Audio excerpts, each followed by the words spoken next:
Shannon reads those books with Goosebumps! Welcome to Dead House. And every time I took notes, I wrote Welcome to the Dead House. That's not what it's called. Hey everyone, it is Shannon, and we're keep on going with those books adventure, and we're going kids lit again with the first book in the huge horror novella empire series of Goosebumps. And I actually didn't, when I was doing research, they said this was a novella, and I thought, I didn't think of that. I know Old Man and the Sea was a novella, but like I just thought kids' books were just shorter. I didn't think of it as a horror novella, just a kids' book. So always learning, always learning.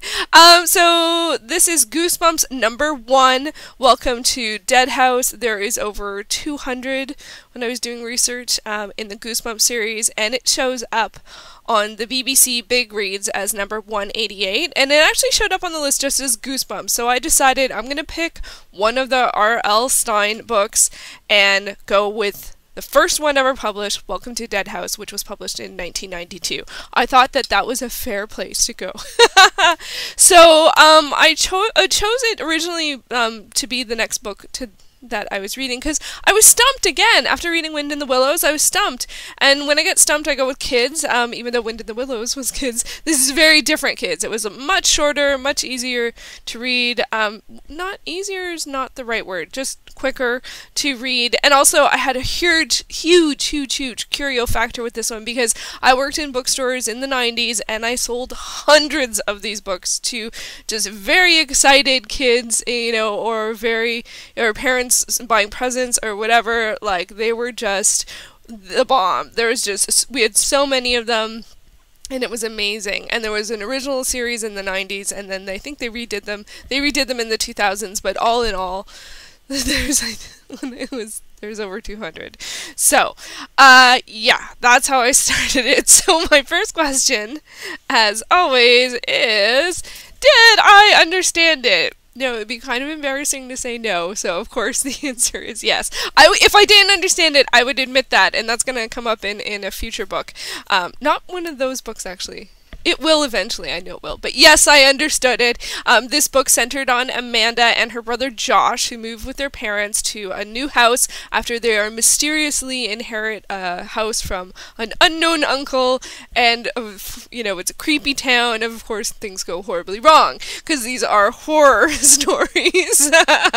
So, yeah, that's what it's about. And number 2, did I enjoy it? And yes, I did. I really enjoyed the characters and the story a fair amount. There was something amazing. I don't know how they managed to make creepy kids stories without them being too creepy, because there were definitely really interesting elements here, and I really was like impressed with where they could push, and they pushed, and I thought, wow, that's pretty scary. If I was a kid, I'd be scared, but like in like a happy scared kind of way.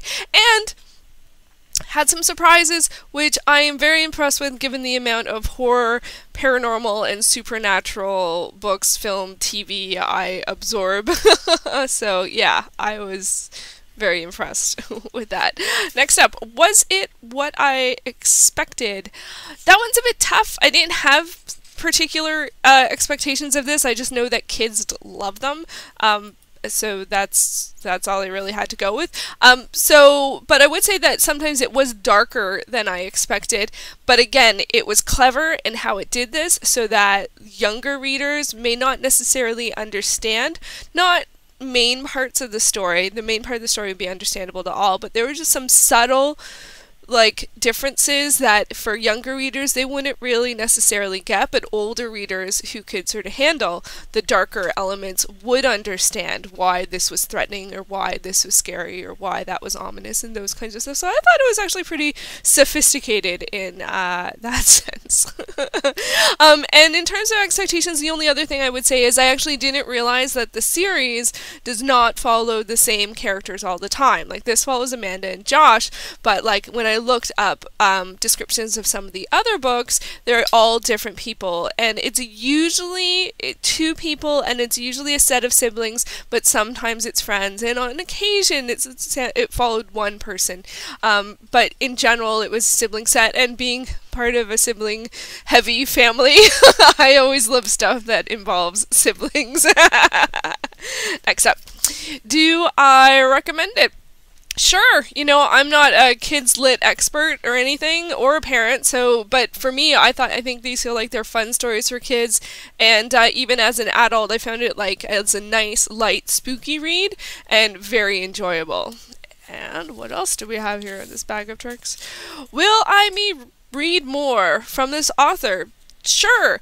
I'm probably not going to jump more into Goosebumps books because I'm not the target audience, but I'd be happy to read more from R L Stine. Absolutely. I thought the reading was done quite well. So, oh my god, is it good or well? So funny. I watched that Weird Al Yankovic video yesterday with all the grammar stuff, and I remember that was one of the things. Oh my gosh. I feel like I need to edit that out, but I'm going to leave it in because there's always learning. And next up, what did I learn? Actually, one of the things I learned, and this is very specific to this book and this edition because I got this in an EPUB format, and I love extras. There were so many, and I love the extras. I don't always love extras, but I loved the extras in this book. They included an interview with R L Stine, and little games of little descriptions of houses, and you had to determine whether or not they were haunted houses, and then also this chart of different creatures and the effects of those different creatures and stuff like that. So that was a lot of fun, and it was just pages and pages of them, which was really awesome. So overall, I quite enjoyed this. This is my third book in the Those Books series, and so far things are going really well. I'm really enjoying the books. I am happy to have read Goosebumps, Welcome to Dead House, and look forward to more. Normally I would say, I wonder what I'm going to pick next, but I actually have already read the next book, and it's so far on the other side of the world is this one that I don't even think that they have, there's not even appropriate to mention them in the same vlog, so you'll just have to wait and see what number 4 is. But they could not be more different. Alright, that's it. If you are looking for a complete list of those books, I have them on GoodReads, and I'll put the link below. Feel free to friend me, and I'll see you later. Bye.